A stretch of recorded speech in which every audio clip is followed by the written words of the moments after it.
The first reader we have tonight is Bani Amor. Bani Amor is a genderqueer travel writer who explores the relationships between race, place, and power.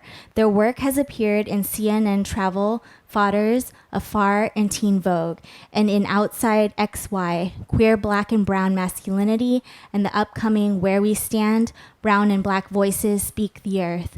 Follow them on Twitter at Bani_Amor and on Instagram at Bani Amor. Please welcome Bani.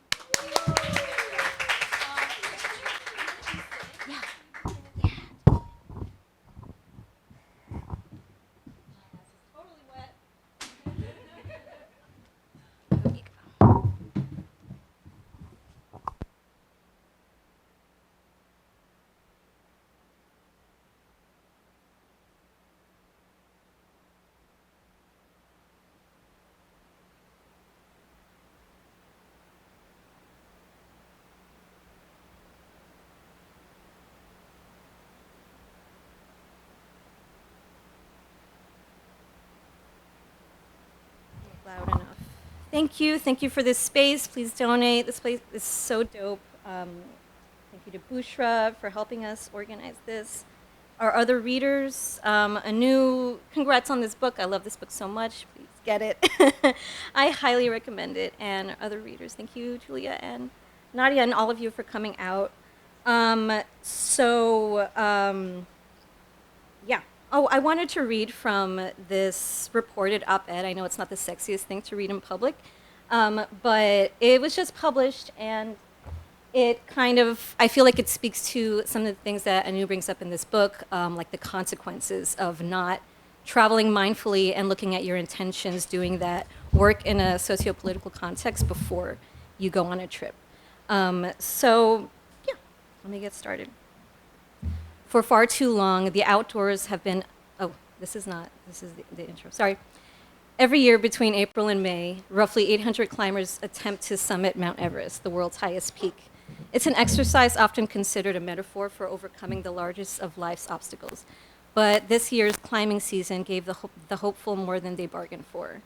In May 2019, images of a ridiculously long line of climbers snaking up the mountain spine as they waited to reach the top went viral, and 11 lives were lost as the traffic jam conditions exacerbated Everest's already extreme challenges. Do you all know what I'm talking about? That picture of, okay. In the resulting media frenzy, the Nepali government and its Ministry of Tourism were singled out as being responsible for the deaths, as they afforded a record number of permits to climbers and offered these passes without restrictions, which may have allowed for more inexperienced climbers and guides than in previous years. But to more critical onlookers, those images of the congestion are a small piece of the bigger picture, one that illustrates Everest's history as a site of Western conquest.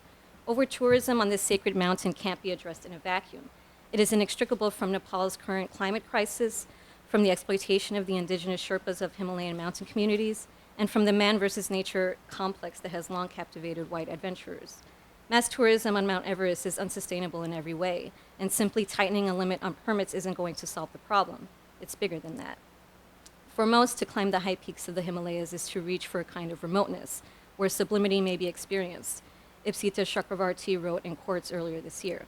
Yet the numerous adventure tourism companies of the Everest industry still sell the same dream of remoteness, even if remoteness is gone. With colonialism and cis-masculinist militarism at the historical roots of the drive to conquer Everest and the accelerated commercialization of the venture that began in the late 20th century, both of which have fed into today's climate crisis, tragedies like this past seasons were inevitable. In a June 2019 op-ed in the South China Morning Post, Dinesh Paudel and Gregory Rex surmised that the adventure tourism industry is infused with the conquest mentality. While this industry argues that these adventures, including climbing Everest, bring one closer to nature, the opposite is true. Mountain climbing's history in the West has been infused with a sense of spirituality and connection. Over time, however, a certain desecration of the practice has taken place, one that reinforces an individual sense of exceptionalism. Mountains as sites of struggle, renunciation, and death were increasingly a feature of German culture towards the end of the 19th and early 20th century, the conversation stated last year. This comes across clearly in the notes of the German mountaineer who led an expedition to another Himalayan mountain, Kanchenjunga, in 1929. Paul Bauer referred to climbers as soldiers. To climb became to march. The term ascend was replaced with assault and attack, and teams were described as convoys. This militaristic language and colonialist attitude still suffuse mountaineering and adventure culture today.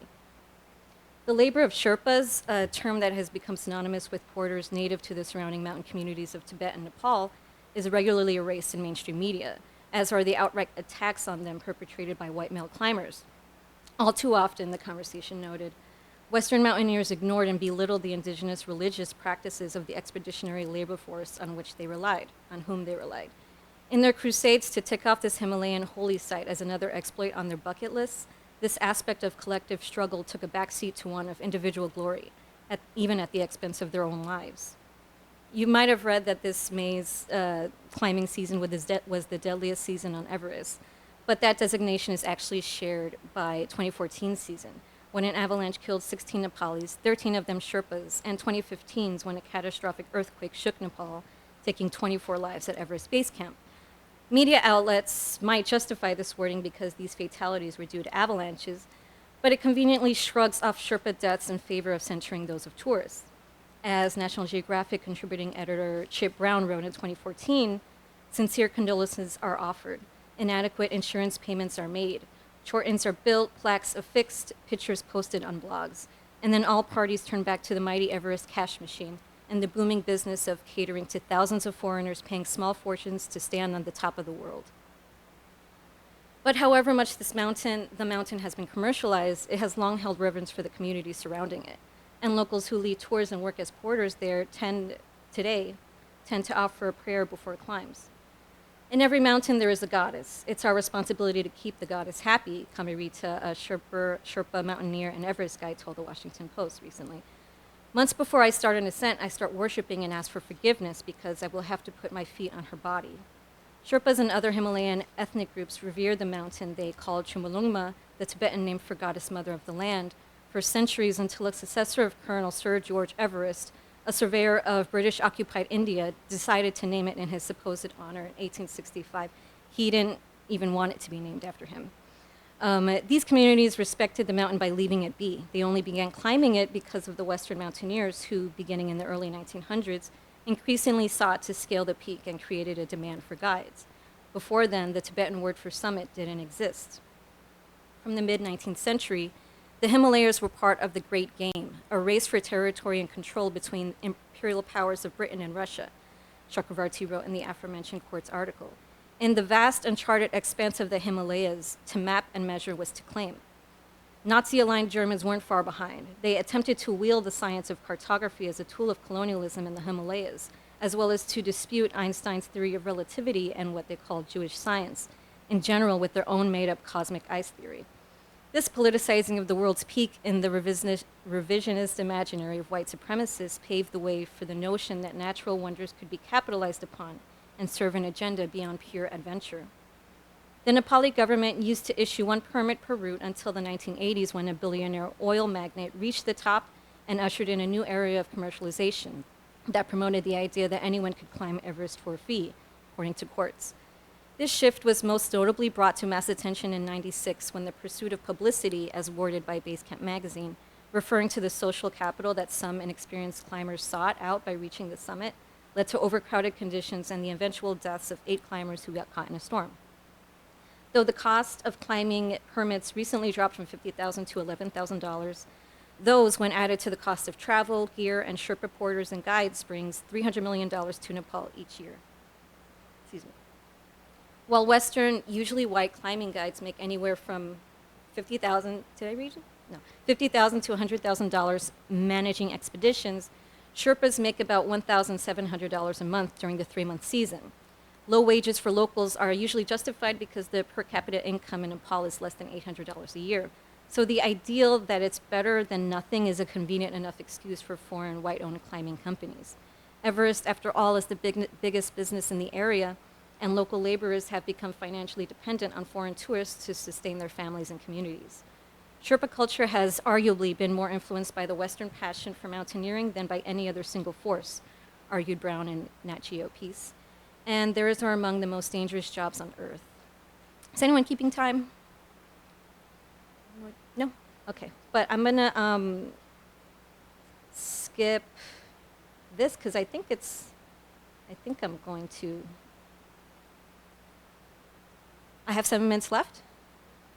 Oh, okay. I can go through. Y'all, you can be like, yo, shut up. Okay. That South China Morning Post op-ed argued that Sherpa participation in the Everest industry is a reluctant one. The same sort of colonial seduction that has trapped marginalized indigenous communities around the world in positions of servitude in relation to those who control powerful political and economic forces. That's a quote from that op-ed. After the deadly 2014 avalanche, Sherpas threatened the Nepalese government with a general strike if their 13 demands for better working conditions weren't met. Some of these were negotiated until the strike was called off. Sherpas who were permanently disabled due to working on Everest still receive no compensation, making the priorities of those empowered by the Everest industry clear. Exploited for their material resources, these indigenous traditional sites, like Peru's Machu Picchu and Australia's Uluru, have all become spaces for capital accumulation, they said. Then there are the direct environmental consequences of over-tourism on Everest. It's been good for the Sherpas, but it's bad for the gods, Concha Sherpa, the last surviving member of the first expedition to successfully summit Everest, told Nat Geo this year.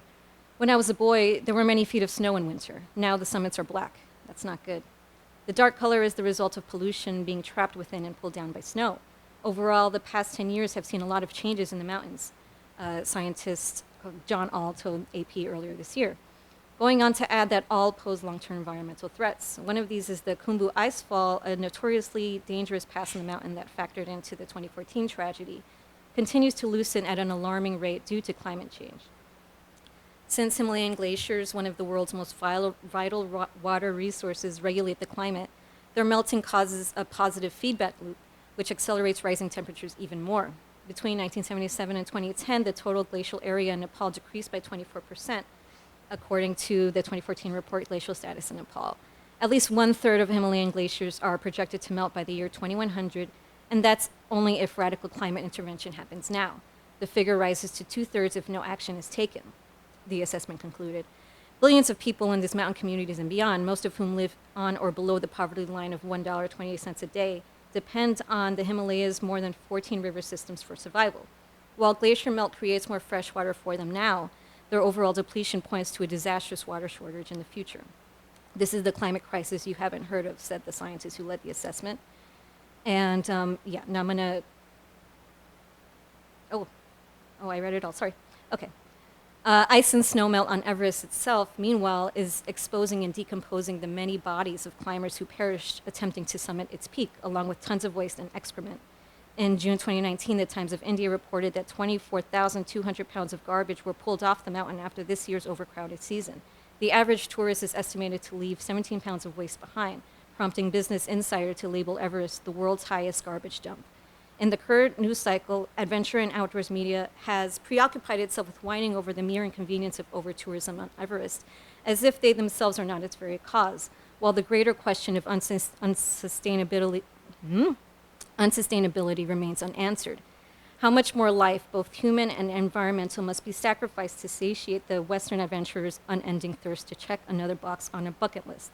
The culture of tourism manifests this entitlement as an unstoppable force that commodifies and consumes what is attracted to until it no longer resembles what it was, or finally ceases to exist. Like a gluttonous Ouroboros, it begins and ends its own life cycle, one in which unwilling victims are held hostage in the pursuit to conquer what is ultimately unconquerable. Thank you.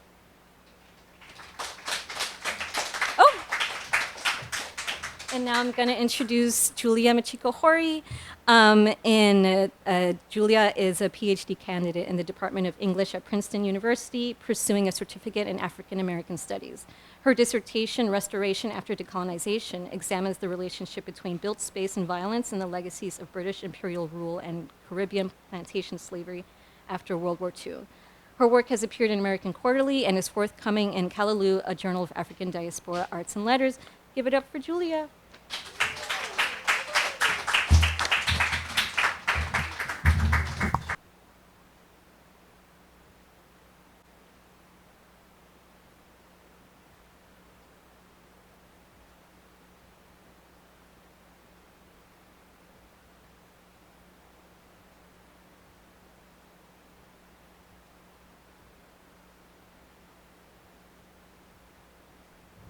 Hello.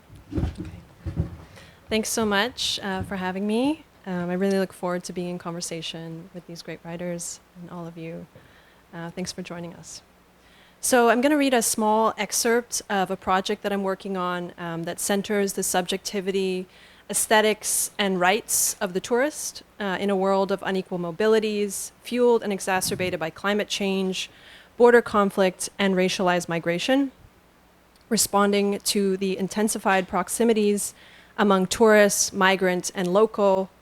The project will illuminate their crossings and frictions while building an archive of travel writing, which includes the legal and policy precedents set by tourism. And so as a way into some of these crossings and frictions, I'd like us to consider the figure of the snowbird. It's a term that has existed in the public imagination to describe the temporary migration of Americans from northern states to the south during the winter months since the 1920s. But since then, the snowbird's imaginative and geographical reach has expanded to incorporate a variety of traveler nationalities and destinations outside the bounds of the US, including, for example, Canadians traveling each year to Mexico and the Caribbean. Many of you may have heard the term snowbird to describe a fairly ordinary practice of retirees retreating to warmer climes to avoid the sedentariness they may experience during the winter or simply to escape seasonal dreariness. But if we look closer at the flight paths and the social imaginaries built around snowbirds, there is a lot more to take notice of. Snowbird. If the climate migrant is the first witness to the environmental degradation of home, community, and livelihood at the scale of the intimately local, the snowbird is in many ways the insouciant messenger of our failure to witness these catastrophic impacts of climate change.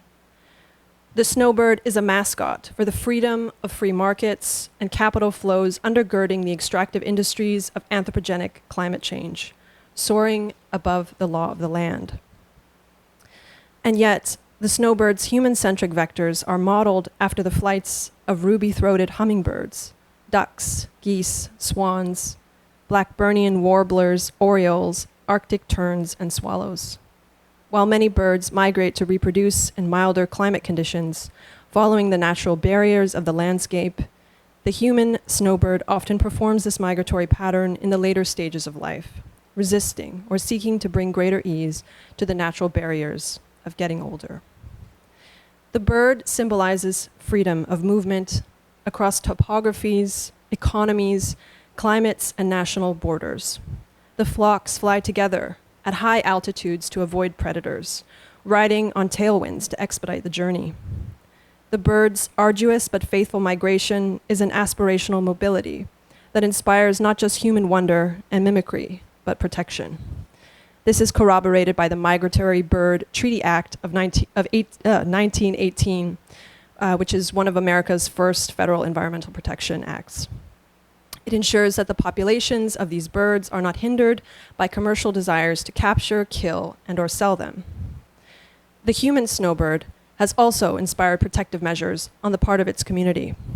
As the not-for-profit advocacy organization, the Canadian Snowbird Association website claims, the CSA, which has 100,000 members, has been actively defending the rights and privileges of Canadian winter travelers for more than 25 years. Continued advocacy in the halls of government in Canada and the United States is of paramount importance to ensure that we continue to enjoy the benefits for which we have worked so hard to achieve. The fact that the group self-describes and chooses to disseminate political advocacy services under the nomenclature of the snowbird presents us with a peculiar set of claims and imaginaries, supposedly under the auspices of human rights discourse. That is not to say that initiatives such as access to healthcare for a largely aging and multi-abled group of travelers are undeserving of our attention or support. It is only to highlight the inequality that resides in the gulf between citizens living in the between the snowbird's access to wealth and the protections that come with it, and the rights and mobilities of citizens living in those desirably warmer climes under very different environmental, economic, social, and political conditions. The way of the snowbird is a vector of elite and often white mobility, away from snow into the sun, north to south for the winter months and back again. It is a human-centered cycle against the seasons. Those who can afford to resist winter do not so much as resist, as temporarily abandon their homes to the promise of elsewhere. The snowbird thus inhabits a liminal category of temporary dwelling, living out the desires for occupation and possession without the responsibilities that arrive with the official status of citizenship or permanent residency. Both tethered and untethered to the bounds of the nation state, the snowbird is simultaneously hypervisible and invisible. Visible in the landscape, gated communities and towns for villages they occupy part-time, where some snowbird trailer settlements are commonly referred to as white cities, an evocative term drawn from vivid aerial views of white trailer boxes against red dirt, but also certainly racialized, and especially so in the context of US-Mexico border states like Arizona. On the other hand, the snowbird is invisible, going to great lengths to conceal their absence from their northern residences through the minutiae of mail collection services and automated home lighting. Moreover, attempts to tax individuals staying in the US or Mexico for lengthy periods, often at secondary residences during the winter months, has been met with many successful lobbying results, proving that it is possible for some to exist comfortably, neither here nor there, but in a perpetual state of pure flight. Thank you.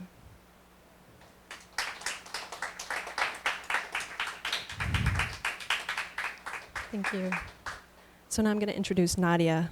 Nadia Misir writes about diaspora, intimacy, grief, growing up Indo-Caribbean in Queens, and the way histories of oppression reveal themselves in unexpected, mundane, and intimate moments.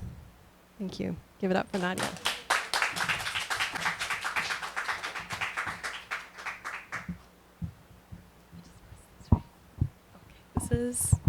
This is an easy mic to work with.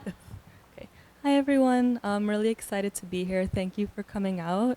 I'm so excited and thrilled to be part of such a brilliant lineup of writers. So thank you for having me.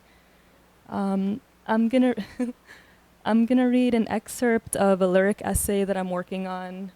It's about diaspora, the privilege of nostalgia, the privilege of being able to return to a sense of home and memory. And it was triggered by a recent trip I took to Guyana with my family. We hadn't been back in 25 years, but we returned because my grandparents died. So this is kind of thinking through those questions of privilege, travel, what it means to remember from a safe place away. This is called The Lonely Planet Guide to Diaspora. My parents always say Pranam Gangamai when we reach up with water and ocean. Does that mean she lives in rain puddles too, or in the rush of rainwater heading for street gutters? When I was a kid and the rain backed up on our block of Richmond Hill, I'd help my grandma sweep it into the gutter with her pointer broom made of dried coconut husk. That swish, swish, swash sound is what I think of when rain falls. 2 short strokes and then a long one to keep the stagnant water moving. I want to sweep the rain with my grandmother again, bend my back and twist my wrist. One hand behind me, the other swish, swish, swash. When we stop for lunch, my dad looks out at the water, at the mostly white tourists in the water with beers in their hands. He doesn't look at me when he says, I live in a house with a backyard that touched the Atlantic. I didn't even realize what it mean. To touch the Atlantic were his words. Touched the Atlantic. His backyard touched the Atlantic. Touched by the Atlantic. I wonder if I'm the one adding weight to the words that tumble out of my parents' mouths, or if they are born heavy with histories that are murky to me. New York City to Georgetown, Guyana, November 20th.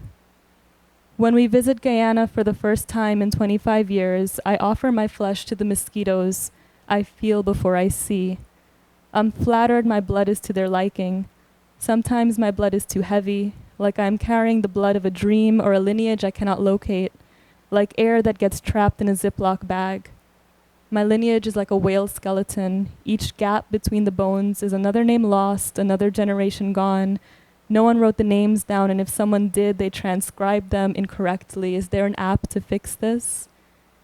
In Istanbul, my surname teases me from street carts selling roasted corn. It pops up on the stone wall of the entrance to Misir Çarşısı. At Istanbul Ataturk Airport, workers smirk when they look at my passport. Misir, how many bags are you checking in, Miss Corn? I wanted to ask someone this. In Turkish, is the word for Egypt and corn the same? Family lore dictates that my surname isn't actually my surname. The story goes that it was misheard, misspelled by a colonial officer. At night, I dream of each letter playing musical chairs with an alphabet I am not fluent in. This is how it starts. Georgetown, November 22nd. I think diaspora is a mosquito that bites at your skin until it swells red, and you can't help but scratch it raw. If clarity is a mosquito bite, let my skin swell red with my ancestors' names, their grief, their love stories, and their joys. My mother recognizes the bursts and shocks of green, the fruits and flowers, the greedy rain clouds that eat up the entire landscape of a country I cannot remember. She recognizes the Demerara River, the way it changes color with rain, the Louvre-style windows she grew up peering through, the neighbor's bottom house. But everything else is unfamiliar. Everything else she hasn't returned to in 25 years. I think diaspora is my mother mapping the unfamiliarities of where she came from. It is me thinking the Demerara River looks too wide to be a river, but what do I know about the width of rivers? Plastic bags stuffed tight with brown cane sugar first taught me the name Demerara when I was a child growing up in Queens. I didn't care about what the name meant then, only knew that sugar was brown. The first time I tasted white sugar, I screwed my face up into a dried fig. Now brown sugar is on trend. Can I really trust Wikipedia when it tells me the name Demerara is derived from the Arawak word for river of the letter wood? Diaspora is my father teaching me the definition of a stelling when we drive to Parika and stand at the edge of a wooden dock. There are parked trucks and crates stacked high, passengers waiting for speedboats and ferries to take them over the river. When we spot a man fishing for patwa at the edge of a road, we stop. My father tells me there are two kinds of fish in Guyana, trench fish and river fish. Trench fish are also called sweetwater fish. They are found in rice and cane fields, in ditches, trenches, canals, and lakes. I try to sound out sweetwater with my Yankee tongue. I imagine casting a net back in time to my grandfather as he plants rice. I imagine him dropping the R off of the word water, crooning in a voice that is all sandpaper and cigarettes, sweetwater fish. I imagine fishing his ghost, his pronunciation back to shore. Georgetown to Parika Stelling, November 23rd. Our taxi driver speeds down the highway. More car than people, Mom says out loud.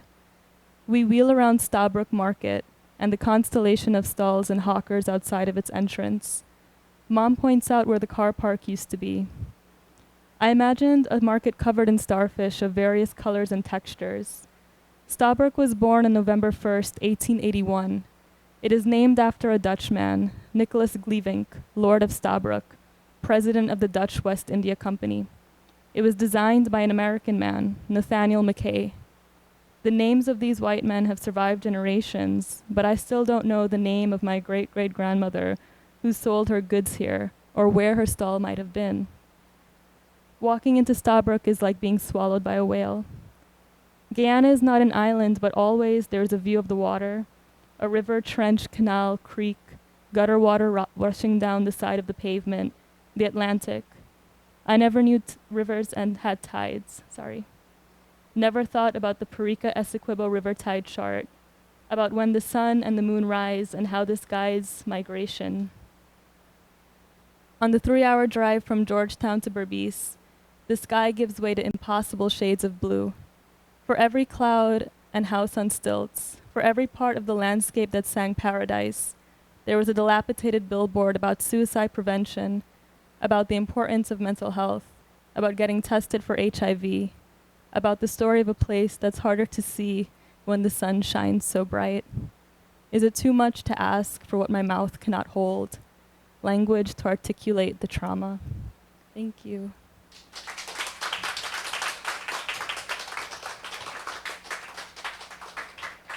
And now I'm going to introduce Dr. Anu Taranath.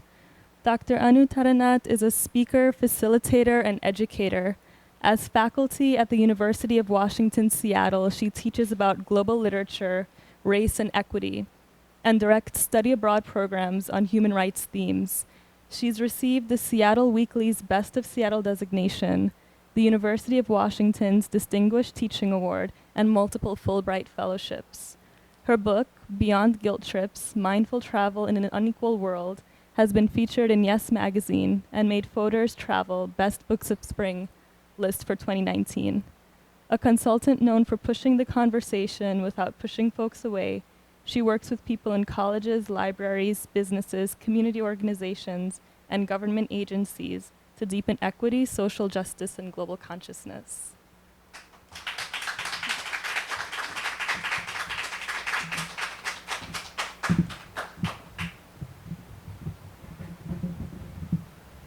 Good evening, everyone. Thank you so much for coming out, and I'm so appreciative of the space of the Asian American Writers Workshop. Thank you to Tiffany Bushra for helping organize this, and very much for Bani for putting our panel together. Thank you, thank you. I'm going to read a couple of short things for you to give you a flavor of some of the passions, concerns, preoccupations, and vexations that really undergird why I wrote this book. As Nadia says, I've been leading study abroad programs for about 15, 16 years. I lead them to India, Mexico, and Ghana, and I have worked with other program directors with their students and also with the program directors themselves. How do you teach about race abroad? And this is a particularly vexing question because many of my colleagues aren't quite sure how to teach about race here in the US. How do you teach about privilege when global north students are traipsing the world left and right? When we are the privileged, when my students are so privileged, right? I myself am so privileged in so many ways. So how do we teach about this with grace and humanity and less shame and guilt? So these are some of the things that I think a lot about.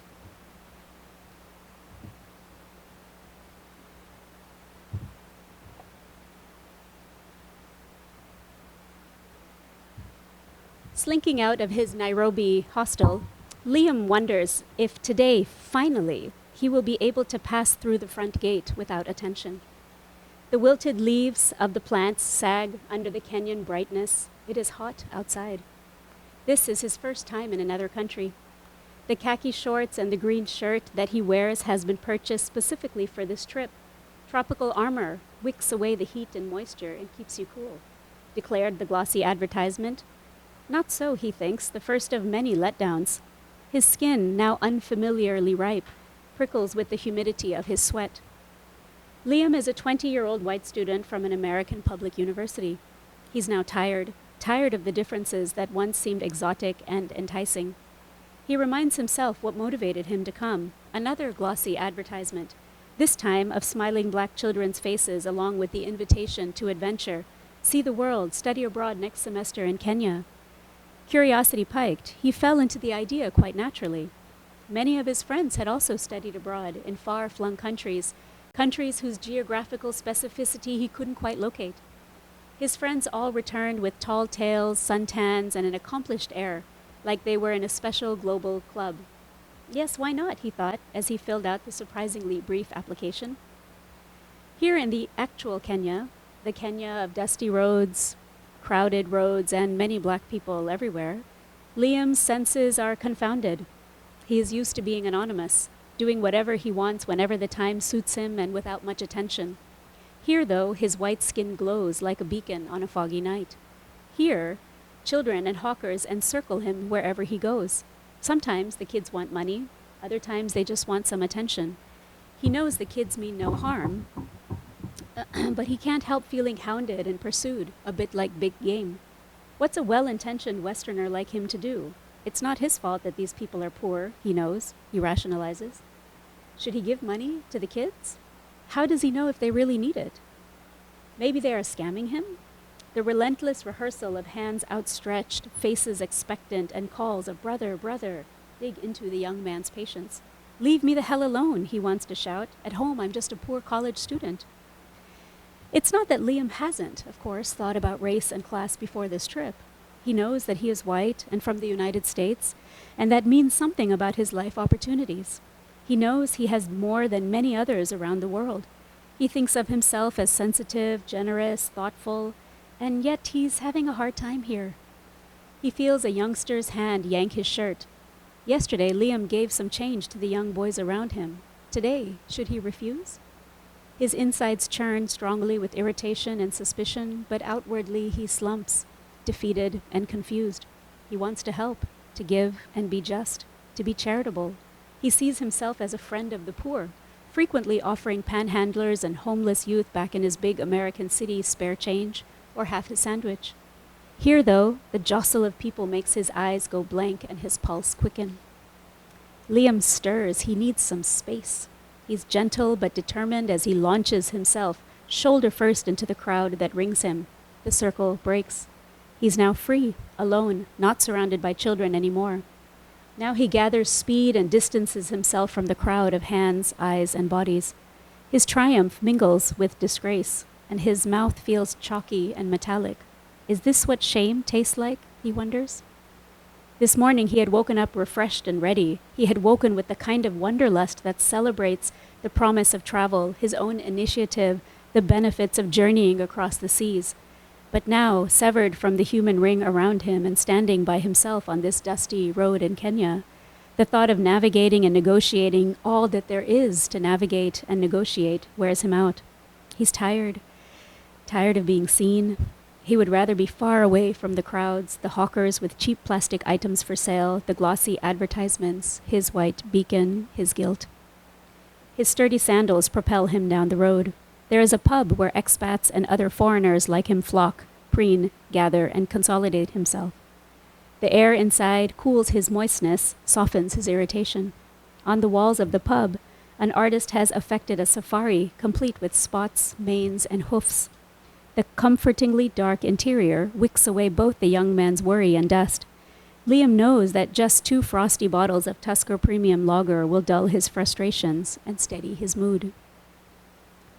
And I'd like you to think about Liam's experiences juxtaposed with Nia's experiences. I meet Nia, a mixed-race Latina undergraduate, at a writing workshop. She tells me this story during lunch one day. It's a story that she's writing about, but it still feels too close. A few months before we met, Nia had participated in a study abroad program to Santo Domingo in the Dominican Republic. Nia is one of 3 students of color on her program of 25 Americans from a large university. It's the first time she's traveled to Latin America. She's awash in the range of skin colors, blackness, dark, light, medium, and everything in between, and it feels comforting to this black woman. It feels like home. One night, the whole group, all of her classmates, go out to a local bar. At the door, her classmates file in, but the bouncer bars her entry. "You cannot come in," he says in Spanish. "Why not?" Nia responds, also in Spanish. "Your hair," the bouncer says, pointing to her puffed-up natural hair. "His skin color is 3 shades darker than hers. You cannot come in because of your hair. This is an upscale club." Did he really just say this? She thinks. She's so shocked she cannot argue back or respond. Her bones wilt and she slinks away.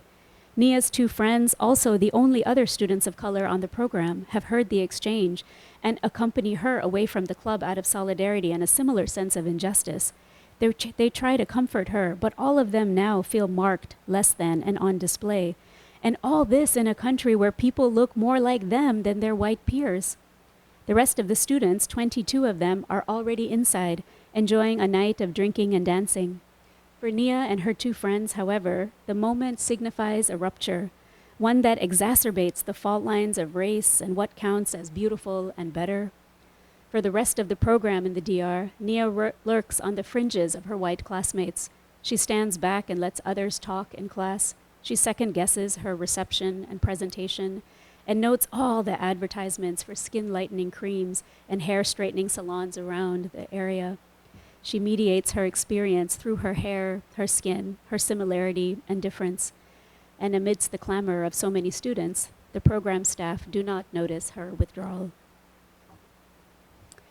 So the book is filled with lots of different stories.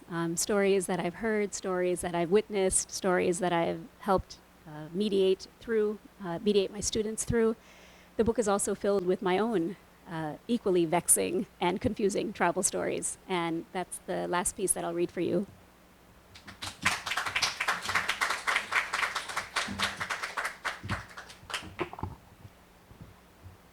Down the lively streets of Rio de Janeiro, Brazil, my friend and I linked arms. Every day we walked for miles. The Biblioteca Nacional offered us the scent of antiquity, while the beaches of Copacabana presented more surgically perfected breasts, bums, and buffness than I had ever seen. My friend and I were graduate students together in California. This was her third archival research trip to Brazil, and she was quite familiar with the city. I had come to Rio purely on holiday to visit her and to sightsee. White with light skin, my friend had learned Portuguese and spoke the language well. I, on the other hand, knew very little about Brazil and spoke no Portuguese. One day, parched, we rested at a small cafe. My friend approached the lady behind the counter and began to order in Portuguese. Hola, señora, good day to you. 1 café com leite and 1 cup of tea with milk, please. Obrigada. I joined my friend at the counter. We stood together and smiled politely, waiting for our refreshments. We needed caffeine desperately. Senora grunted, distracted by some pastries that she was rearranging. And then when she looked up, Senora first glanced at my friend. She slowly switched her gaze to me, and then she studied both of us in one frame as a pair. Senora lowered her face closer to me like a construction crane, and in a rapid stream of enthusiasm began to speak lots and lots of Portuguese that I did not understand. Apologetically, I replied with the one badly pronounced Portuguese sentence that I had practiced. Desculpa, eu não falo português. Sorry, I do not speak Portuguese, but she does, I said, pointing helpfully back to my friend. By now, Senora had all but vaulted over the countertop to get closer to me. In the process, she repositioned my friend a few feet over, and she grabbed my arm. Voce a tão bonita, Senora exclaimed. My friend giggled and then translated, "Oh, your skin is so beautiful. You are the perfect mix of black and white." Senora then began to stroke the skin on my arms and my face. Up and down my body, she stroked. "Oh, this brown. Look at this color brown." Holy crap, I thought. What is this lady doing? Wooden with awkwardness, I felt my polite smile melt down my face. Did skin stroking, especially the skin of strangers, did it constitute a cultural thing here in Brazil? Was she really touching me so boldly, and that too instead of preparing our drinks? Desculpe, senora. Actually, she's not Brazilian. She's from India, my friend interjected. The sentence seemed to slip by Senora, still mesmerized as she was by the apparent magic of my skin. My friend valiantly pressed on. She's not Brazilian. She's from India. You know India? It's far away, near China. That's why she's brown. Senora now nodded, yet continued to cling to my arms. The lady sure had a strong grip. Up and down, she stroked my skin for another few moments, and more Portuguese paragraphs poured from her. My friend and I caught glances and laughed at the oddness of the moment. Many, many more minutes passed before we received our beverages. Throughout my 2-week visit to Rio de Janeiro, some version of this particular scene occurred over and over again. I received an inordinate amount of unwarranted attention. Local cariocas on the bus, on the road, in the shops exclaimed, "Oh, your color brown." And my skin was commented upon, pawed, petted, and stroked. It's not like all cariocas gave the brownness or me their attention, but the cariocas who did focus on the brownness, they really focused on the brownness. During the first few times this happened, I had stiffened into a cement pole, unsure if I should snatch back my personal space and peel my arm away. After some time, though, I relaxed more playfully as I learned to predict the familiar interactions. I realized that the cariocas who ran their hands up and down my body did so with little intention to be rude, inappropriate, or seductive. They really just seemed to dig the brownness, saying over and over again, "This color is the best kind of Brazilian." It made me think of the racial history of Brazil, peopled with African slaves and Portuguese slaveholders. I began to wonder if folks imagined my brownness as a hopeful proof of multicultural triumph, despite the fact, of course, that Brazil remains steeped in visible and persistent economic and racial inequality. For days, my friend served as a translator during these skin-stroking encounters.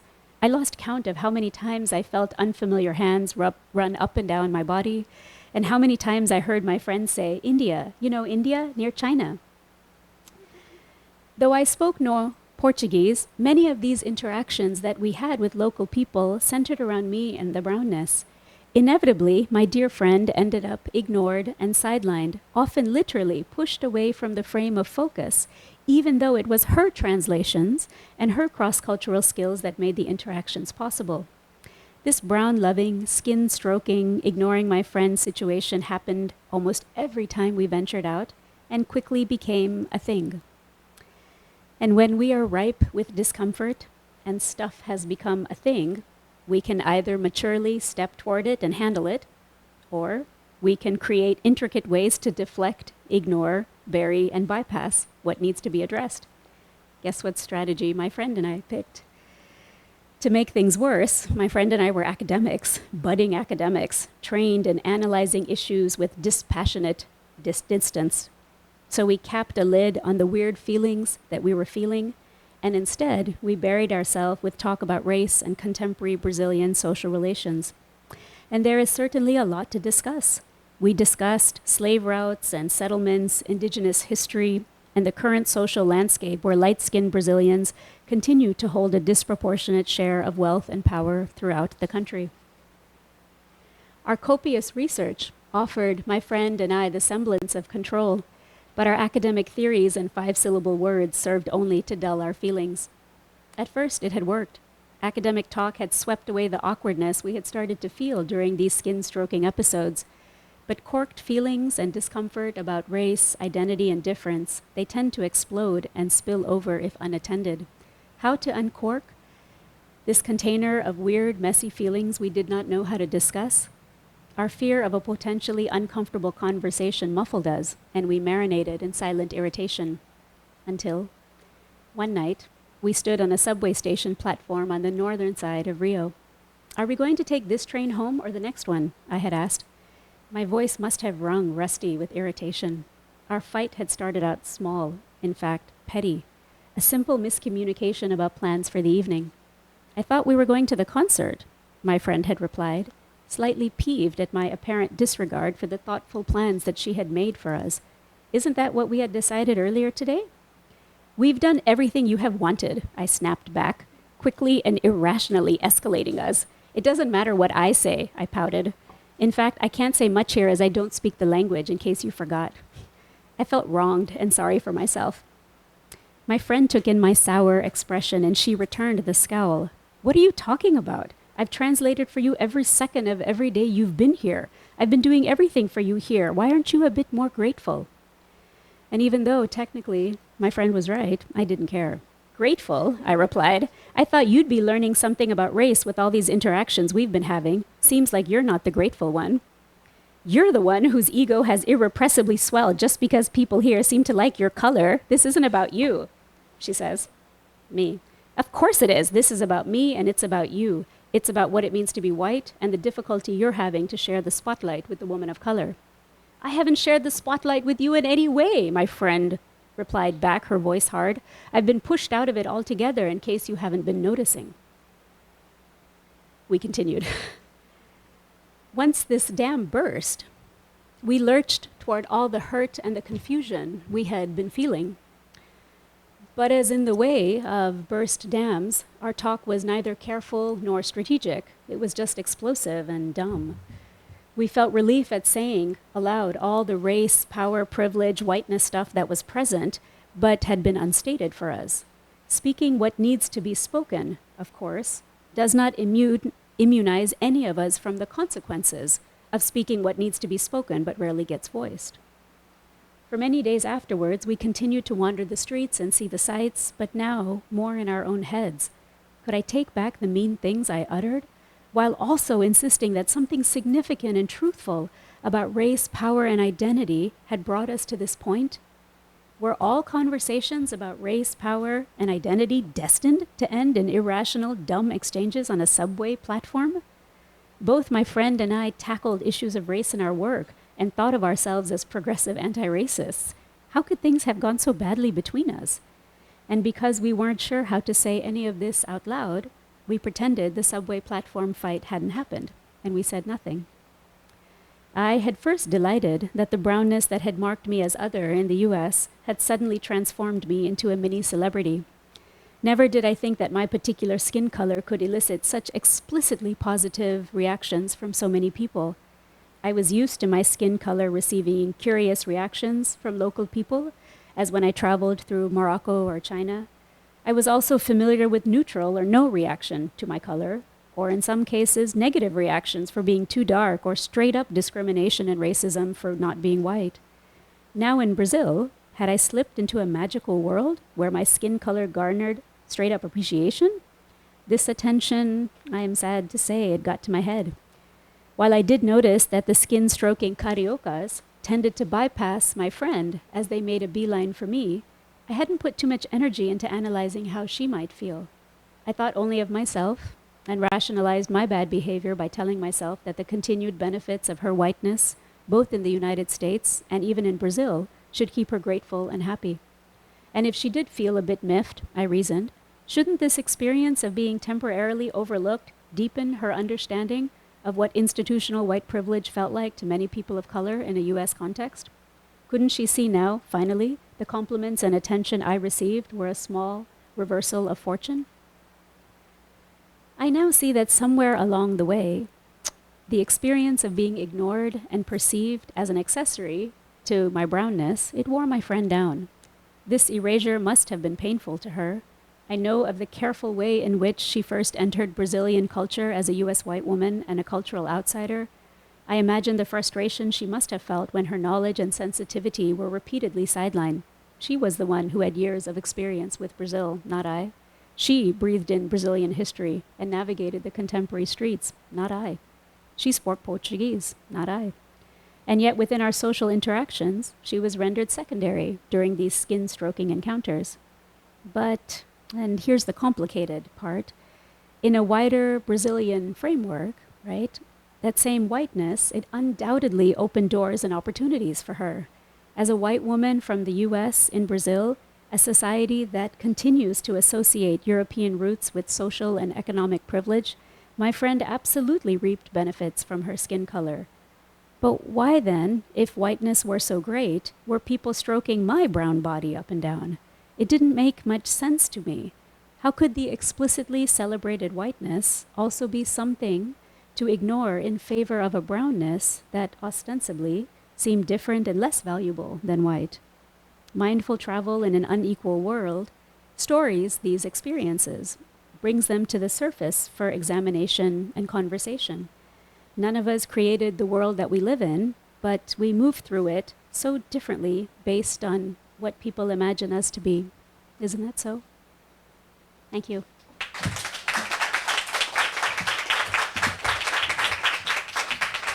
Now the panelists are invited to the stage for moderated conversation.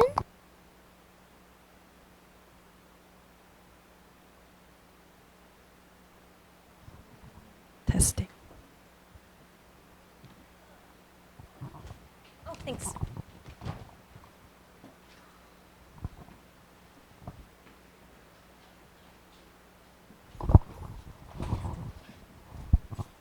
Wow, thank you so much for all of your readings.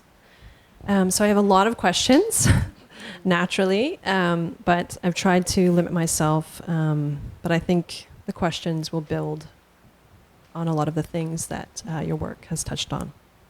So my first question is about the body. The traveling body is in many ways an archive of expectations and disappointments, of travel discourse, narratives, maps, and routes, many of which are passively consumed via imperialist imaginaries, marked by exclusions, losses, and obstructions.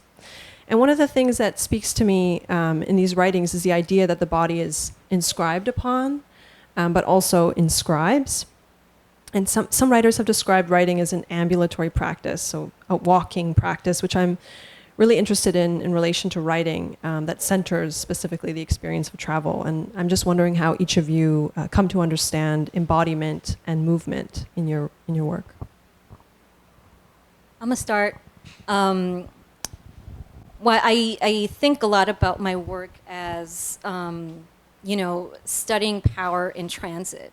When I'm moving about the world, much like the excerpt that Anu just read, my body, you are, even the otherness manifests differently in every place, depending on that history, the historical relationship between my history and the country that I'm coming from to the one that I am in. And that kind of study happens in movement. I'm walking around and I'm looking and I'm being looked at and I'm noting. And it's through creative nonfiction mostly that I work through that myself, but also it's just constantly happening. And for me, it's been a practice of just being open and realizing a lot of shit. I think when I first went to Latin America, my family's from Ecuador and I was born and raised here. I had it kind of internalized all that impression, or at least identified, myself as like an oppressed U.S. American because of my color and all these other things. And the real like racialized like poverty shit that is like, glaring here.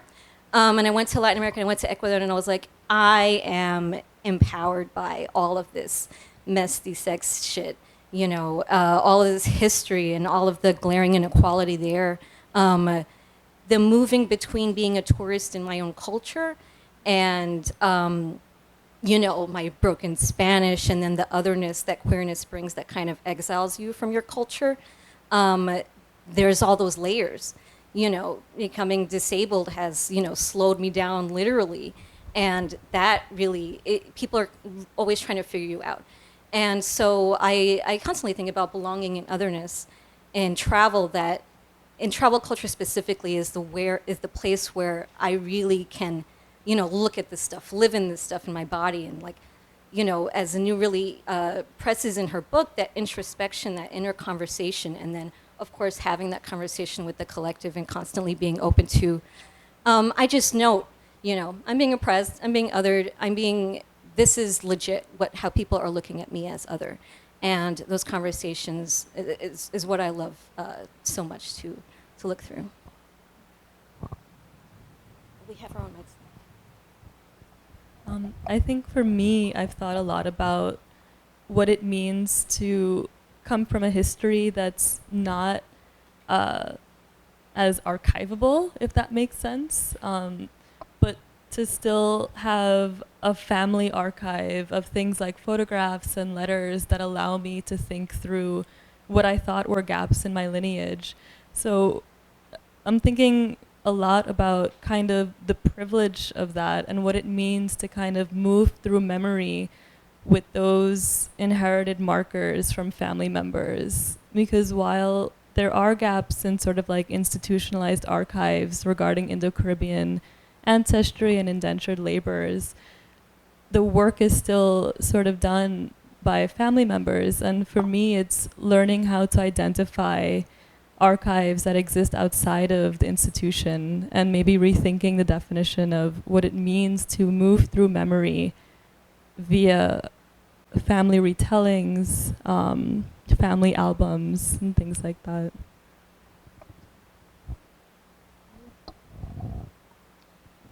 Yeah, I think in so many ways, my life has been one of movement. Growing up between the United States and India as a child, I didn't quite understand the larger politics of what that meant. I knew that kids pushed me down the stairs because I was the brown one, or wouldn't let me sit with them on the bus because I was the brown one. I mean, that was my experience of what it meant to be me here in this country. But I also understood the experience that when I was in India, I wasn't Indian enough. And moving between two countries, but not feeling home in either of them, has shaped so much of what I do. It shaped it in a way of lack and scarcity when I was younger. But more and more, as I grow and age and learn and think and become more settled with myself in the universe, I am exactly who I was supposed to be. I was supposed to be living in between two spaces, and I was supposed to not feel home for some amount of time in order for me to reflect more carefully on some of these nuances and dynamics. I teach a lot about these kinds of concepts, and I think the kind of sensitivity that we need to be able to invite people's stories into the room and hold it, not just invite it in, but hold it, right? I think the moving and the not feeling at home has helped me make space in my heart for stories that are not mine. So I feel incredibly grateful for the kind of movement that as a child destabilized me, but now gives so much meaning to me, right? So I see a really important movement kind of in my own life, right? My own intellect and my own sort of heart journey. Thank you. It's a really big question that you asked, actually. I know. It's a very big question. Yeah. Well, we can continue to talk about it afterwards, I hope. My next question is about time. So time is a thread. Move your chair a little bit this way. You can't. It's kind of awkward here. Yeah. Good. Is this better? Thank you. Yeah. Thanks. Time is a thread that runs through all of these works, but in different ways. Nadia, your piece moves back and forth between pasts, presents, and possible or impossible futures to establish an intimacy with the ghosts of Diaspora. Bani, your reading of the bucket list of human exceptionalism sought by Everest climbers against the exacerbated conditions of climate change and at the cost of great fatalities is a provocative exploration of human time versus environmental time. And anew, all throughout your book, and especially in the holding space sections where you invite readers to sit with the discomforts and confusions of travel, where time operates differently. In fact, I love the coda, where you describe the daily flows of waking and sleeping across the world. And everyone should buy the book and read the coda because it's beautiful. Throughout, you advise patience as a model of care. And so I'm wondering, how do each of you see your work balancing the urgencies of our time with the need to go slowly and carefully to more justly observe and describe your world? Another very big question. Yeah, good. That's a good question. Yeah, I mean, it's just it's a question of speed, right? And in processing all of this, there's a sense of urgency, but then there's also this sense of we need to. What all of your work highlights is this need to go slowly, to comb through, to pay attention to multiple sites at the same time, and how you work through that in writing, in being in the world, and then describing that in your work. Right, as I talked about being born and raised here and kind of just identifying with the oppression and the whole story about New York City. It's fast, everything is immediate. I take it in. As I got older and traveled more, I mean, I traveled all across North America when I was, a teenager. I dropped out of school and all this stuff. The legacy of the migrations that I am a result of really came up. Like, these are things that have been happening for centuries when I look at how Afro-Ecuadorians are oppressed in this country. And I think of all the diversity of indigenous groups that survived, or so far, the genocides there. And I'm like, there's all these years, there's all this time and all this ancestries that have brought me to this moment and have allowed me in some ways to access some tourist shit and then not. Even struggling to get jobs there and on all this stuff when I had lived there. So that it puts things in perspective, that the slow part of it is the writing, is the creative nonfiction and the memoir, and the more immediate stuff that I like to react to is more outrage shit, my opinion stuff and all these things. And I do think it's immediate, and when you're traveling, you're there now. I'm not waiting for anything. I like to interrupt things while it's happening, and second guess, like, I'm gonna get out of this line and not like go ziplining in this thing, and I'm just gonna maybe not go to the market or not take out my camera and take a picture or something. So yeah, it's a travel through time, to be cheesy. Thank you. I think for me, over time, being part of a labor diaspora that's comprised of multiple migrations from different continents, it's kind of forced me to rethink how history is written and how it's recorded. I'm trying to think a lot about moments in my childhood where I experienced the cultural dissonance that comes with being Indo-Caribbean in particular, because there's a large history of anti-blackness in Guyana. And I remember as a child kind of like slowing down and going back in time and thinking about, oh, I grew up in Richmond Hill, which is dubbed as Little Guyana, but it's mostly settled by Indo-Guyanese, and kind of asking my mom, Mom, like, why is there a clear division between where Indo-Guyanese chose to settle when they migrated here and Afro-Guyanese when they settled in Brooklyn? And it's kind of like this secret that no one wants to talk about. No one wants to examine the race politics. No one wants to talk about Walter Rodney, or sort of when there was a brief moment of possible solidarity between Guyanese who were seeking connection through class and not just through race politics. So for me, I think what I'm trying to think about is, what is my responsibility what is my responsibility, like, as a writer who identifies as Indo-Guyanese? What is at stake when I use that term to identify myself in my writing? And how can I make room for this kind of cultural shame that affects the country today? I mean, race politics in the country is still rife.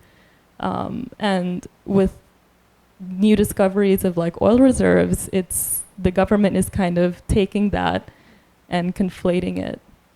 So there's something at stake when we write about identity, and that's kind of what the privilege of writing from here. I didn't grow up there. I can't say that I know what it means to grow up in a country where there were race riots. So that's, for me, it's about slowing down, going through the archives of reading like Walter Rodney's speeches, thinking about Chetty Jagan and kind of class politics and how it worked before I was born has been really important to my process. Thank you. I really appreciate both of those answers. You're answering them in ways so unlike how I understood your question, so thank you, both of you.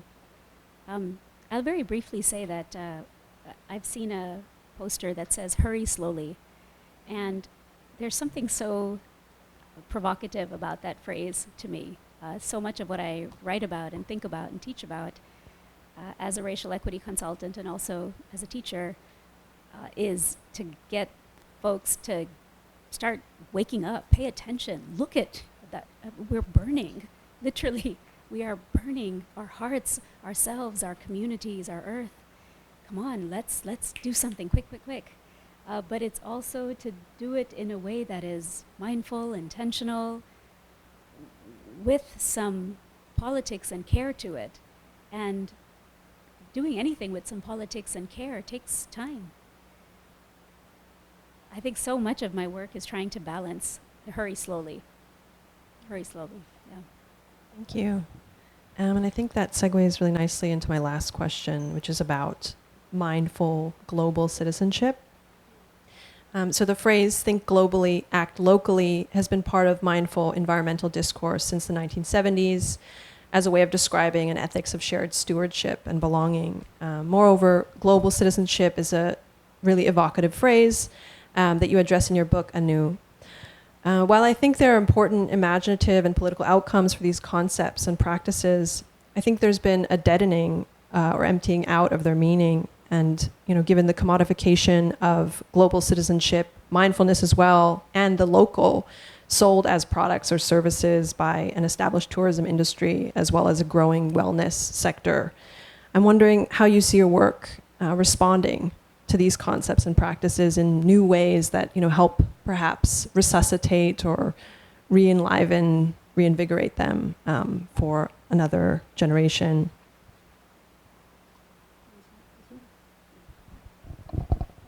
Universities across the global north are telling young people to go be global citizens. And we are doing so in very specific, very money-rich ways. It's astonishing to me that within 10 years in my own institution at the University of Washington, we had 40 programs abroad 10 years ago, and now we have over 100. And these are options, literally like a drop-down menu that my students can pick. And there's nothing unusual about what the UW is doing. It's one of many, many public institutions around the country. And you see this all over, right? So it's really hip to go be a global citizen these days. And my students know that there's something really beneficial about it. Right? I mean, all the ways and reasons that we, and I'm sure so many of you, travel is because there's nothing like putting your body and heart and mind somewhere else. There's nothing like it. And yet, the politics of who's going where and why, with what frequency, and thinking about what concepts are not, that's the part that doesn't get talked about, at least in many formal institutional settings, like the Volunteer Abroad institution. That's a huge institution, right? Missionary work, study abroad, all of these kinds of things, right? We have hundreds and thousands of young people from the north going to black and brown places. So I'm very conscious of that phrase, global citizen, and talk about it in the book and try to raise it for some conversation. I'm also not so settled sometimes with the phrase mindful, right? My subtitle is Mindful Travel in an Unequal World. And I thought a lot about the commodification of the word mindful, that, the association of white women with yoga mats, where that comes from, what histories it erases. And yet, I also am trying to be more mindful in my day-to-day life. I'm not trying to reinforce the racial and class politics of the white women in yoga movement. I'm not saying white women shouldn't do yoga, you know what I mean, right? But I'm also trying in my work to hurry slowly, right? And so being intentional about where we go and why we go and how we go is part of my work, is part of what I'm doing. And I am wrestling with a lot of these terms. I'm not sure that there's one term that fits, or there's a term that somehow is outside of the commodification that your question is asking us to think about. I'm not sure there's one term like that. And if it is, within 3 days it will be commodified. Right? Yeah. I hate the term global citizen. Such bullshit. And before we think, what is it? Think locally. Think globally, act locally. What she said. I always say it the other way around. And I wrote in a recent piece, was kind of the end where editors were like, okay, like, we got it, like, what do we do now? And I'm just like, now I can just be like, read her book. Don't ask me. But I said, think globally, travel locally, because a lot of the impulse to travel, a lot of the, these kind of thoughtlessness, lack of intention and socio-political, geopolitical consequences that are not thought of in advance. What was I going to say? They, all the things that people want to do, I think, outside of their own place, especially far away, and the way we think about far away, you can do that at home. Like, there are books, there are cultures that are here. This is a place of crazy fucking wealth, and everyone comes here. Like, my family came here, like, we're here. Maybe there's like a lot of, not as diverse places in this country, but like, we're still here. You know, in New York, like, why would you go so far away to learn the culture, to help people to, you know, learn a language? Just like I want to immerse myself in all this stuff, like you can really do it at home. And if we think about the consequences of doing that thoughtlessly, you're actually harming what you kind of are aiming to. What really, in my idea, is to consume a place and to consume its people and the brand that those tourism organizations that are not peopled by, you know, Black or Indigenous people of any place that you go to, and led by corporations, especially foreign-owned ones, they create a brand, you know, out of colonization for a place, and we're really just consuming that. So I think of the local kind of idea, as you know, I was saying earlier about going to Ecuador and being like, oh shit, you know, I'm empowered by this, coming back home and being like, I'm empowered by that here, you know. So I think about what does it mean to be a citizen of the United States. Let's start there, because the global citizen thing is bullshit. You're not entitled to this whole world, but you can have it, and the only one that's really stopping you if you have the access and privilege is yourself. So do that. Did you want to add, or? It reminds me of, not to get like too anecdotal, but it reminds me of like when I would be on dating profiles and everyone just kind of has like a list of every flag of the country they've traveled to as if it's some sort of like badge of honor, and it's not. It's indicative of your mobility and your privilege to a certain extent. So I'm also very suspicious of terms like global. What does that entail? How is it being used to perform a kind of status in a space? How is it kind of creating exclusionary borders in a space? It's always, you know, like I was teaching this morning and my students were reading Monster Culture by Jeffrey Cohen, and he quotes a lot of Derrida and Foucault, and one of my students was like, well, I studied abroad in France for about a year, and he's like totally misusing these terms. And we started talking about travel, and it was really interesting to kind of like hear everyone sort of enact borders around themselves. I've been here, you have not, therefore this. So I'm always kind of thinking about how language and the way we narrate where we've been is also a kind of like policing in a lot of ways. When we think, oh, if I'm going to talk about my travels, I'm opening up. There is a way to open up space and to hold space, like Anu said, to hold our stories. There is a way to do that, and we have to be active about it. I'm going to give my students your book, obviously, to read. No, that's great. I think there's a social capital being circulated in that, and what you said, Bani, made me think about food culture as well, and the idea that, you know, many people have thought, okay, you know, act locally. That means if I eat this cuisine, if I expose myself in this way, that is somehow a sufficient way of reading and being vulnerable in a space, and that's not quite true. Yeah. Yeah, it's like edible cultures. So that's my last question, but now I wanted to open it up to the floor and see if anyone wanted to address any of what was said, any specific author. Hi, thank you. Oh gosh. Thank you so much for talking. It was wonderful, really informative. I had a specific question for you, Anu. I really enjoyed the last personal narrative that you had about your experience, thinking introspectively about that. When a lot of those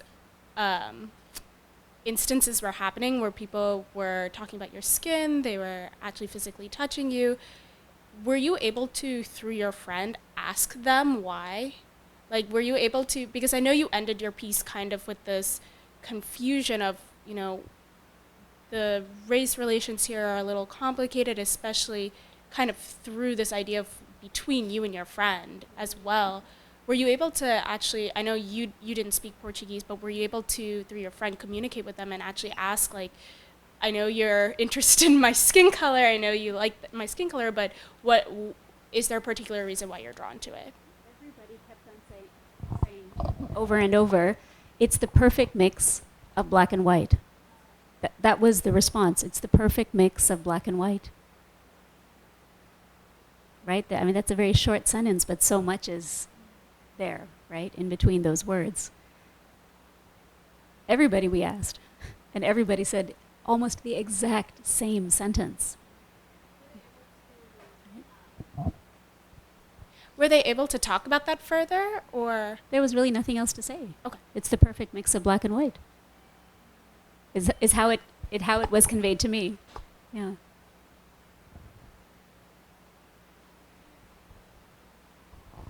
I just want to say thank you. It's so refreshing, this conversation, because it's something that I've been like looking for.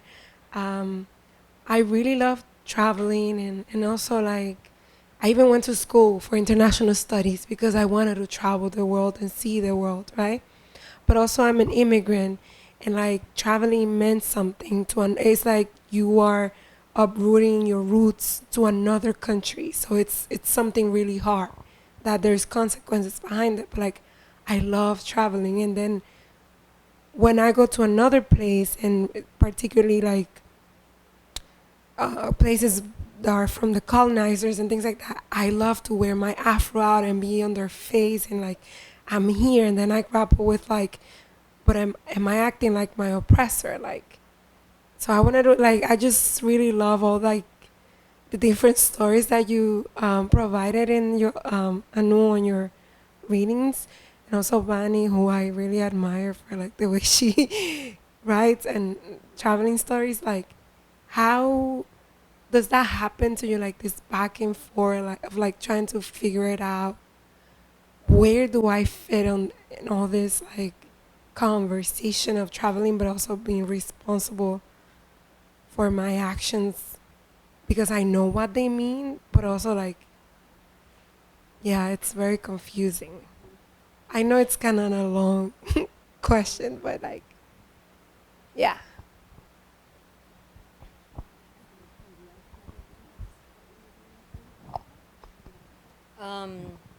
It's at some point you kind of have to take ownership over your own experience and your place in the world. This is an ongoing thing, right? Identity is in flux and place is in flux, and we're all moving through it. It's not static. So, I mean, with me, I've traveled a lot in United States and mostly just back and forth to Ecuador.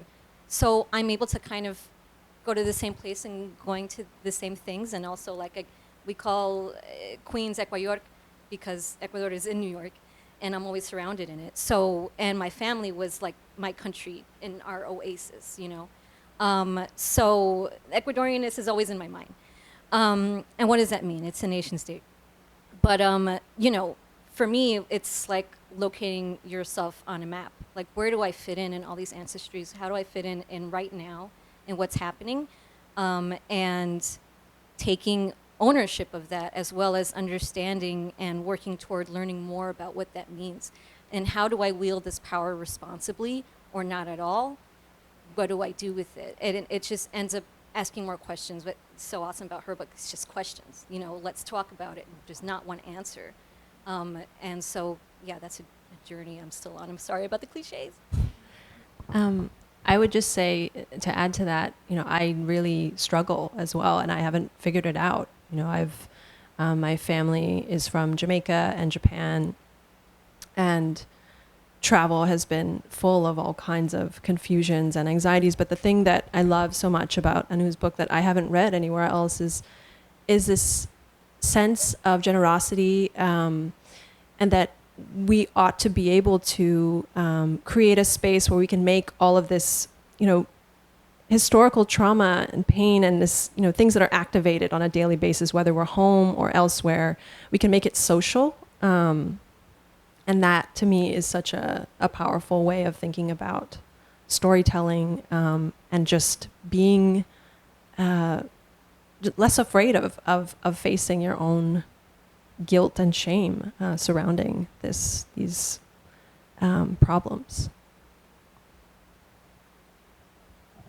I'm so glad you picked up on that. Thank you. Thanks for highlighting that for our friends today.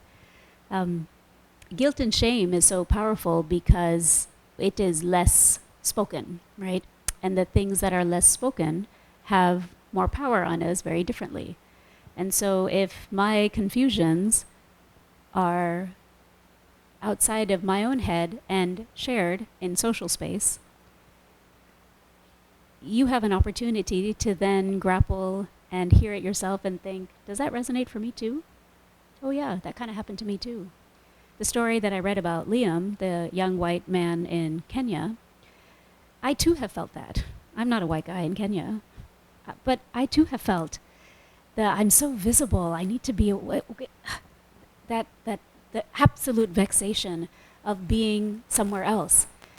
My story, of course, looks very different than someone like Liam's, right? Being white in Kenya is different than being brown in Morocco, being brown in China, or wherever I am, right? But in making the stories social, I'm hoping in this book that we all have more of a platform to be able to then talk with one another. Things are so confusing to us, right? For you when you're traveling, or me when I'm traveling, because it's in my head more and more. But if you and I are sitting over a cup of chai together, it's less about what you did and what I did and more about, isn't the world so weird? It's really contradictory. There's no reason why one skin color should matter more than another. Literally, there's no reason, except the social meanings that we have placed on what skin means, right? And that's too difficult for any of us to hold in our heads. And so many of our stories are born from the contradictions of society's contradictions. And that's not on you and I. It shouldn't be on you and I, right? It becomes you and I when we don't have enough spaces to share it out loud, right? Yeah.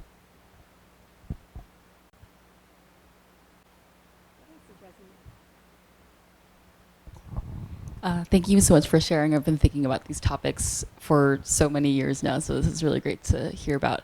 And going off of what you were talking about with like social storytelling, I'm thinking about social media, and I'd love to hear your thoughts on the relationship of social media to mindful travel, how social media is, like, I'm just thinking about Instagram stories in particular, and how it's like a performance of like, I'm tanning in this beautiful beach, and like there's just like this perfect shot, and like it's such a manicuring of it. Anyway, so just wherever you want to take that question and topic, would love to hear your thoughts. Such a good question. My students forced me to join Instagram 3 weeks ago. So I'm not the right person to answer your question. I'd love to hear your thoughts though, since you are working with students.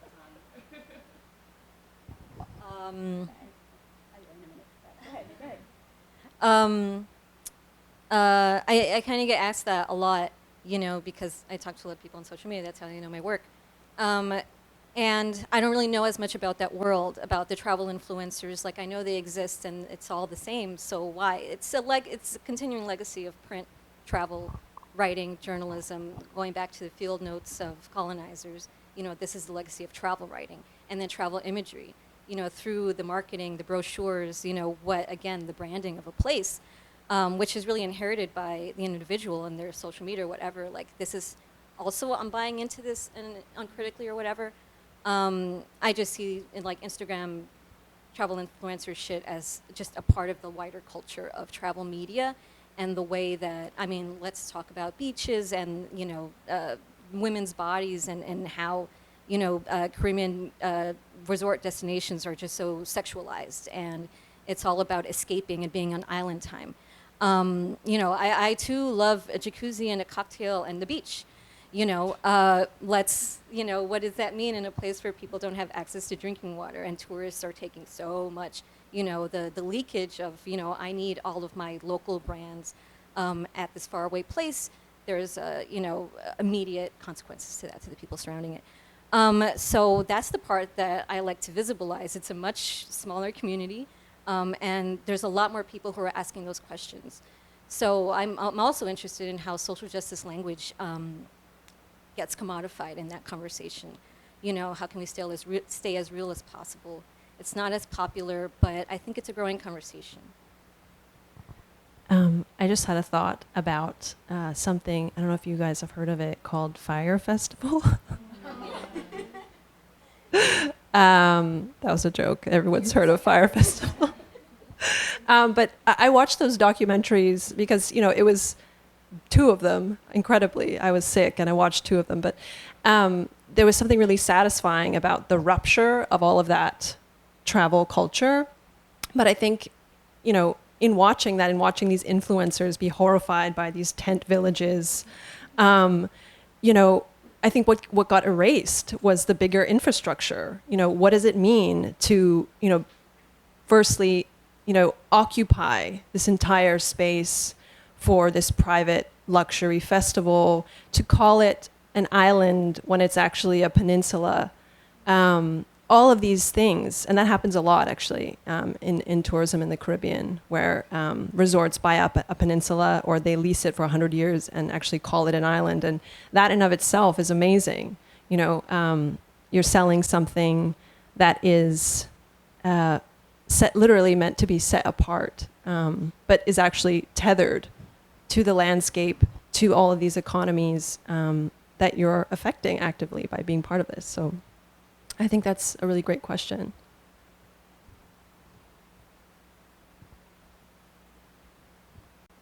Do you have time? Oh, there's one more. Okay. Or There's two there and here. The fellow in the back. Go ahead. Sure, I'll keep it.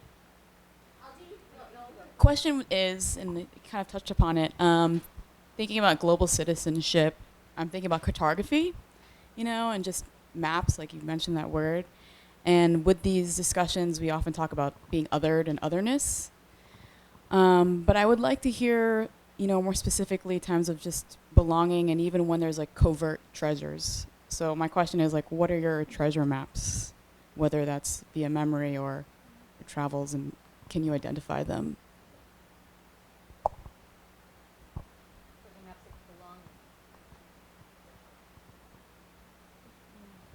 That's a beautiful question. I love it. So much in the book is trying to offer a wider critique of the going without thinking movement that so many of us are a part of. And it was really important for me to think about also, like I said earlier, there's really nothing like taking yourself into a different context. It of course provides, as they say, more cliche, like fresh air for our own minds. But there's something about being able to connect with folks that are unlike you that is astonishing to me. Astonishing. Maybe because I know that connecting across difference is so hard. When it does happen, I'm so incredibly grateful. So incredibly grateful. I think we're horrible, horrible humans. Humans are nasty creatures, I think. You can disagree. I think we're nasty creatures. And so when I find moments where we are not so nasty to one another, when people are trying and struggling and striving to find some kind of meaning, shared meaning, that is an absolute treasure to me. I've sprinkled stories like that throughout the book also, because it's not just about the critique, although the critique is essential. There is something about also the connection that so many of us are striving for, whether we're going far or whether I'm just in a different part of my city. That too matters, right? That too matters. I'm trying to think about these ideas from kind of a larger holistic level. There are so many moments where I don't even use the words power, privilege, identity, all the words that we often think of when we're talking about the politics of something.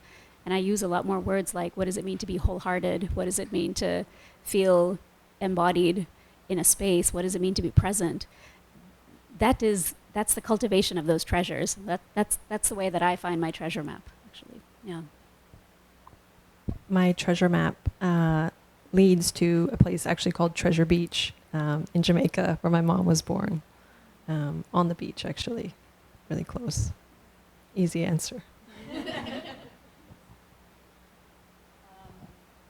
Anu spoke about this before. I feel at home in my otherness. I feel at home because there's Diaspora, there's millions of us, when I meet my family or my other friends in Ecuador, it's just like, what are you, yo? And And I'm like, there's so many of us. Like, I'm not alone. Like, don't be like sad and like, oh, my diaspora feels. I'm at home in that. That's why I love my neighborhood. Jackson Heights is that place for me, and Queens is that place for me, and parts of Brooklyn is that place for me, where I just feel we're all displaced and we're all, kind of lost. And it's not me. It's not me. Sorry. It's allowed. It's okay. Don't It's your feel book. guilty about it. We needed a pause. Dance break. Yeah, I feel at home in that, and being born and raised in that makes me feel kind of happy about it. Jackson Heights, Queens is just a mishmash of all this racial tension and displacement and lostness. And I like that. I feel at home in that. I felt very lost from that, and trying to feel like, what does it mean to be Ecuadorian and Guatemalan and Ecuador? But I have learned to appreciate it, to study it, and kind of taking my ego a step back and just being like at home wherever I am, in my body. I think for me, because I'm always commuting, I find a sense of home on the A train and on the Q37 bus. That's kind of what's familiar to me. And it's always like you can always share like MTA struggles with other people. And I think taking the A train, I live at the last stop at Lefferts Boulevard in Richmond Hill. I went to high school in Lower Manhattan, near Wall Street. So the first time I started thinking about gentrification and the major differences between each stops, you move from my neighborhood to East New York to Flatbush and then through Manhattan. It's always really fascinating seeing who comes on the train, who gets off, who shifts away, who kind of stares at people for a little too long. And I think that's I try to slow down in those moments too on my commute to think through what it means, to think through like questions of embodiment and what it means to share space with someone. Our last question. Thank you for speaking tonight. I noticed that all the speakers have connections to places outside of the U.S. And my parents are from the Philippines, but I grew up in Detroit. And so I grew up having my home be Detroit and really getting to know a history and the texture of living in that place. But I also lived in a household where home was spoken of, and that was a different place that I didn't have a big connection to. And so I'm wondering, it seems like you've all traveled back to where your families have connections to. In going back to those places, what types of practices or skills or ways of understanding those places that is simultaneously different and familiar at the same time, what are things that you latched on to? One of the things that I'm thinking about is also language, the place of language, where the cadence and the sound and certain words stand out to me of my parents' language, but I can't speak it. I don't really understand what's going on, but I've developed a means of triangulating meaning. So that's a practice that I kind of held on to, this kind of semi-linguistic, pre-linguistic space, and I'm wondering if you have developed other types of ways of understanding a different home. Yeah, it is. I would say, in relation to language, I think that's really great. But I think your question made me think back about shame and guilt because my father is Japanese and I don't speak Japanese. And this is something that Japanese people ask me all the time, and I feel extremely guilty and shameful about it. But it's also something that I recognize the need to talk about because my family, I grew up in Canada. My father was born in Canada, but his father was actually, and their whole family, they were interned during the Second World War. And so out of that, I think after that experience and having to resettle, having their homes taken away, assimilation became a project that was so, so important that my grandfather did not want my father to learn Japanese. And my father still hasn't gone to Japan. He wants us all to go as a family for the first time, and I'm extremely anxious about it. But I think there's a lot to language, and always more stories that need to be told than are at the surface of whether or not you belong to this mother tongue of your ancestry.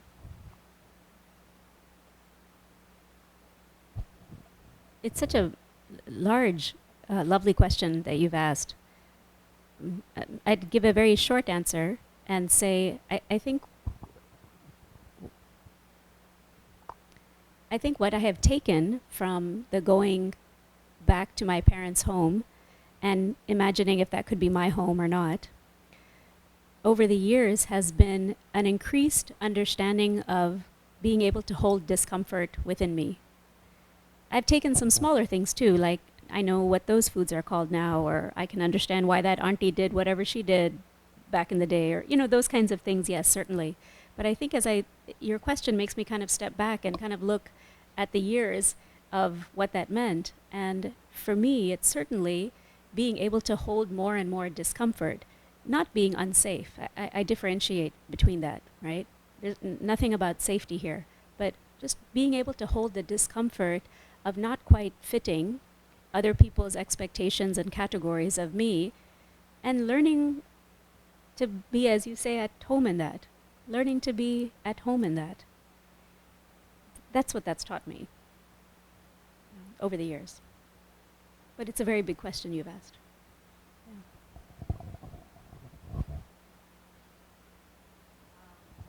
Was finding the language to kind of name your experience? Is that what you asking?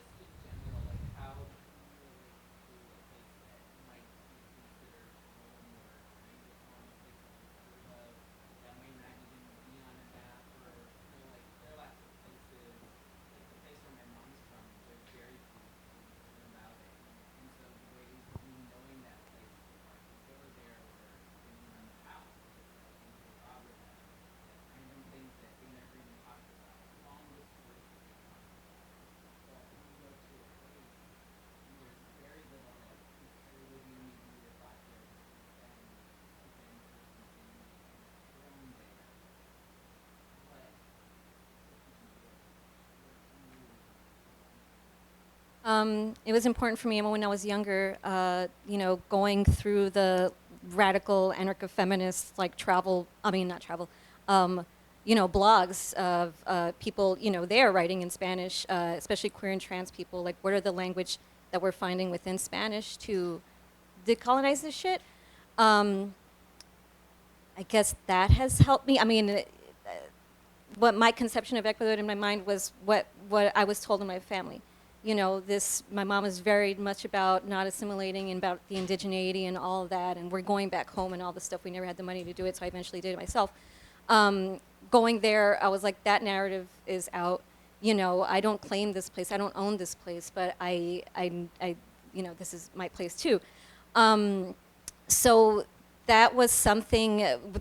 Before, if I would go to a travel store and I go to the Ecuador section, it's just these white people, talking about my place, and so this is the language that I have, to kind of conceive, like, where do I learn about Ecuador? That's not my home, as you said. So it's just been piecing together stuff, right? And going to Ecuador, that has been years of reading, Afro-Ecuadorian writers and poets and indigenous, mythology, like just looking into those stories instead of, looking from an outside perspective. And I think that language is something ongoing. Being there in person is just way better, right, than going from outside. Being able to find like the queer and trans people from that place, where I feel like more at home, and our developing the language is constantly growing to build something else, something that I can only find, if I'm chancing upon it or like looking and doing all of that work. I think for me it has a lot to do with alter egos of English. So Guyanese Creole English is kind of what was spoken in my household and in my grandparents' households. And there are a lot of derogatory ways that people refer to it. They call it broken English, things like that. So a part of finding some sense of belonging was reclaiming that and understanding that you can kind of trace migrations and histories in the way you hold language, you know, on your tongue. And that was really important to me. And it's still something I'm trying to think about, because I don't write in Guyanese Creole English, but what would it look like to write something just in that and not just kind of pepper, you know, like standard English with it?